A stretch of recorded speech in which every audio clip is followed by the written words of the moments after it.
Why are Afrikaners fleeing? The narrative of Afrikaners fleeing South Africa is multifaceted. While some Afrikaners do express a sense of insecurity, citing concerns about crime, economic marginalization, and a perception of being racially targeted, it's crucial to understand the historical context. Afrikaners were the architects of apartheid, a system that systematically oppressed black South Africans for generations, depriving them of land, rights, and opportunities. The current changes in South Africa's socio-political landscape represent a shift away from that historical dominance. Reasons cited by some Afrikaners for leaving include crime. South Africa has a high overall crime rate, which affects all races. While farm attacks are a concern for many, including Afrikaners, official statistics indicate that victims of farm murders are often black, and the issue is part of the broader crime problem, not solely targeting white individuals.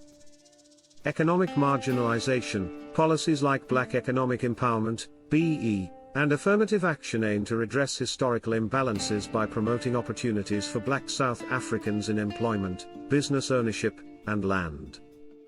Some Afrikaners perceive these policies as discriminatory against them, limiting their opportunities. However, white individuals, including Afrikaner men, continue to dominate many industries and earn higher salaries. Land reform. The South African government has implemented land reform policies to address the vast disparities in land ownership, a legacy of apartheid. While the Expropriation Act allows for land seizure without compensation in certain just and equitable circumstances, the government insists it's not a confiscation scheme and no land has been forcibly taken under this new law. Some Afrikaner groups express fear of violent land grabs, though no such cases have occurred under the new law. It's important to note that many white South Africans do not feel persecuted and acknowledge their continued privilege in democratic South Africa. The narrative of an exodus or refugee status for Afrikaners is often amplified by right-wing networks and lobby groups. Is there really inverse racism?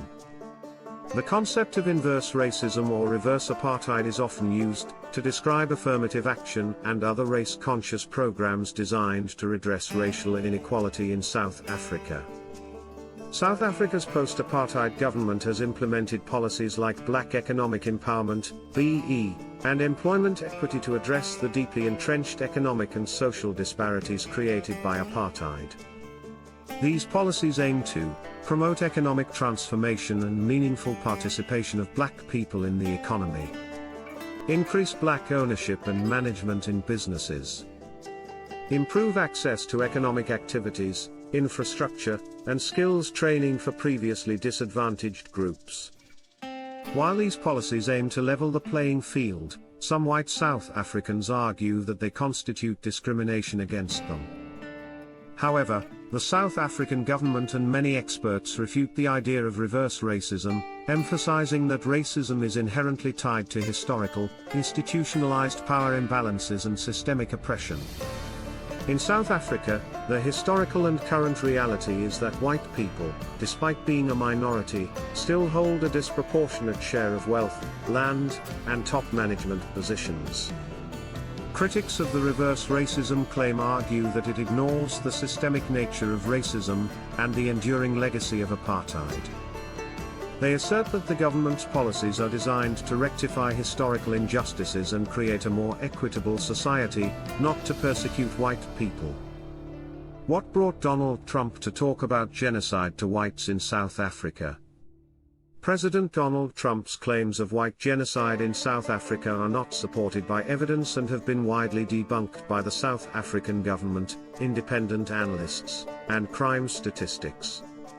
Trump's statements were likely influenced by lobbying efforts by right-wing Afrikaner groups. Groups like AfriForum have actively lobbied US politicians, including the Trump administration, claiming that Afrikaners are under threat in South Africa due to land reform policies and farm attacks. Amplification by conservative media figures. Figures like Elon Musk and former Fox News host Tucker Carlson have amplified these unverified claims, contributing to the narrative of white genocide. misinformation and misrepresentation of data, Trump has presented demonstrably false evidence, such as showing images of crosses from a protest against farm murders and falsely claiming they were burial sites for thousands of white farmers. South African crime statistics show that while crime is high, farm murders are not racially motivated in a way that suggests a targeted genocide against white people, and often, the victims are black. Political alignment. Trump's rhetoric resonated with his support base and white nationalist beliefs, reinforcing a narrative of white victimhood. The South African government has strongly denied Trump's allegations, stating that they are based on misinformation and an inaccurate view of the country. They emphasize that violent crime affects all races, and land reform policies are aimed at addressing historical inequalities, not at persecuting white farmers. In conclusion, while some Afrikaners are indeed leaving South Africa due to concerns over crime and economic shifts, the notion of inverse racism or white genocide is largely a politically charged narrative lacking credible evidence and often rooted in a misrepresentation of the country's complex post-apartheid realities.